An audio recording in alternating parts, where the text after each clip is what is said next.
1944 تک partition of India اور آزادی ہند سے 3 سال پہلے تک حر یہاں پر بغاوت کر رہے تھے. کبھی کسی پولیس چوکی پر حملہ کیا ہے اور وہاں مار دیا لوگوں کو، کبھی کسی اسٹیشن پر جا کر گئے آگ لگا دی. اگر آپ اپنے لیے جماعت تلاش کرنا چاہتے ہو تو کیا چیزیں دیکھنی چاہیے جماعت میں؟ دیکھیے، میں حیدرآباد میں بات کر رہا ہوں اس وقت، جس کی بڑی پرانی تاریخ جو ہے بڑی شاندار ہے. یہ شہر وہ ہے جس نے انگریزوں کے ساتھ جنگیں کی. یہ صوبہ وہ ہے جس نے ایک دن کے لیے بھی انگریز کی حکومت کو دل سے تسلیم نہیں کیا. 1944 تک پارٹیشن آف انڈیا اور آزادی ہند سے 3 سال پہلے تک ہندوستان میں جو سب سے آخر میں صوبہ فتح ہوا ہے انگریز کے ہاتھوں پر وہ سندھ تھا. لیکن سندھی مسلمان نے انگریز کے اس حکومت کو زیادہ تسلیم نہیں کیا. وہاں بہت بڑی تحریک تھی، حر تحریک، اس نے مقابلہ کیا ہے.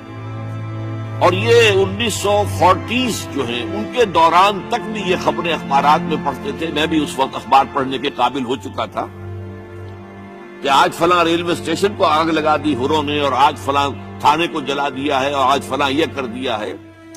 اور یہ جو ہمارے پیر پگاڑا صاحب ہیں، ان کے والد صاحب کو پھانسی دی انگریز نے، اور پھر لاش تک نہیں دی، کہیں ان کی قبر کا نشان تک نہیں.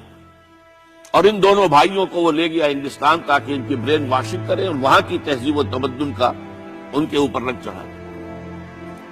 یہ کیفیات تھی کہ جس کی وجہ سے انگریز کو مسلمانوں سے خوف تھا، اندیشہ تھا کہ یہ مسلمان جو ہے اپنی کھوئی ہوئی حکومت واپس حاصل کرنے کے لیے کوئی بڑے سے بڑا قدم اٹھا دیں.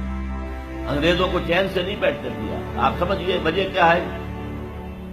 پنجاب میں کتنے کالج کھولے گئے، بھاولپور سے شروع ہو جائیں، S C college Bahawalpur, Emerson college Multan, Aitchison college اور Christian Forman F C college, پھر مرے کالج سیالکوٹ، پھر گارڈن کالج راولپنڈی، پھر ایڈورڈز کالج پشاور، اس سب میں قائم کیے.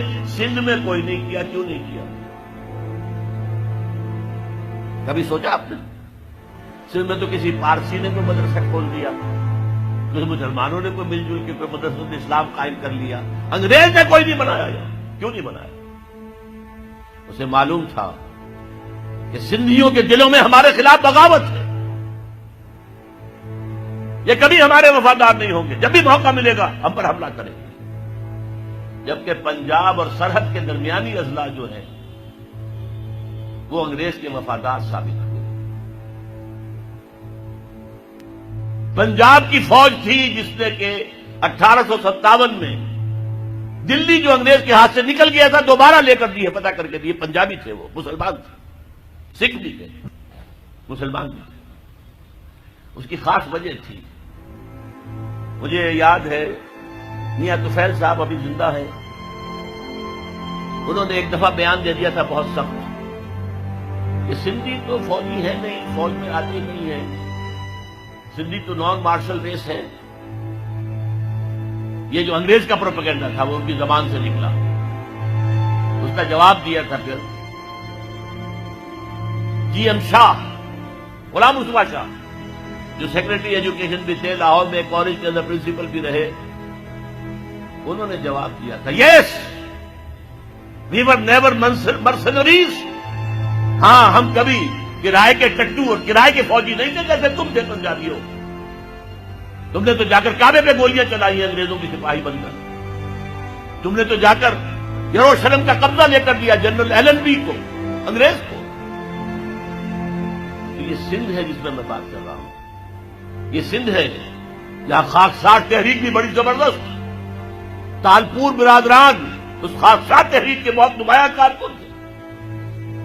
یہ سندھ ہے جہاں پنجاب سے آنے والا ایک نو مسلم تھا، پنجابی، سکھ سے مسلمان ہوا تھا، مولوی عبید اللہ، لیکن اس کے نام کے ساتھ سندھی لگ گیا ہمیشہ کے لیے.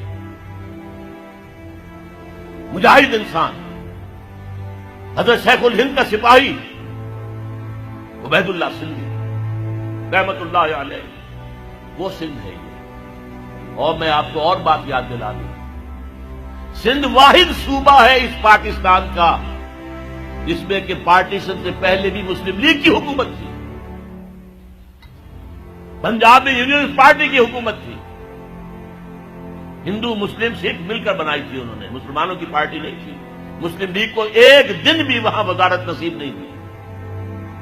سرحد میں ڈاکٹر خان صاحب کی وزارت تھی، باچا خان کا بڑا بھائی، وہ تو ریفرینڈم ہوا ہے اور غیور پٹھانوں نے پاکستان کے حق میں ووٹ دیا ہے، اور اس کے لیے مولانا شبیر احمد عثمانی رحمت اللہ علیہ نے بڑا پارٹ پلے کیا۔ وہاں کے پیر جو ہیں، پیر صاحب مانکی شریف، پیر صاحب زکوڑی شریف، انہوں نے بڑا رول پلے کیا ہے کہ پاکستان میں اسلام نافذ ہوگا، اسلام قائم ہوگا، لہذا ووٹ دو مسلم لیگ کو۔ ورنہ ظاہر بات ہے کہ یہاں تو سوائے سندھ کے کہیں بھی مسلم لیگ کی حکومت نہیں تھی۔ اور جی ایم سید صاحب اگرچہ وہ بعد میں جو کچھ اس ملک میں ہوا ہے اس سے بددل ہو گئے، ایک ری ایکشن ہوا ان پر، آخر ہوتا ہے، کیوں گردش بادام سے گھبرا نہ جائے دل، انسان ہوں پیالہ اور ساغر نہیں ہوں میں، ان پہ ایک رد عمل ہوا۔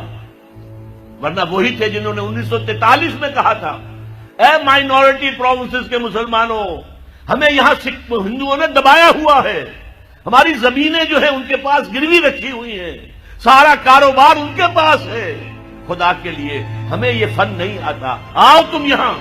ابھی پارٹیشن کا کوئی سوال نہیں ہے، میں 43 کی بات کر رہا ہوں، آؤ سندھ کے اندر تاکہ یہاں پر تم تجارت کرو اور تاکہ ہندوؤں کے مقابلے میں آ سکے۔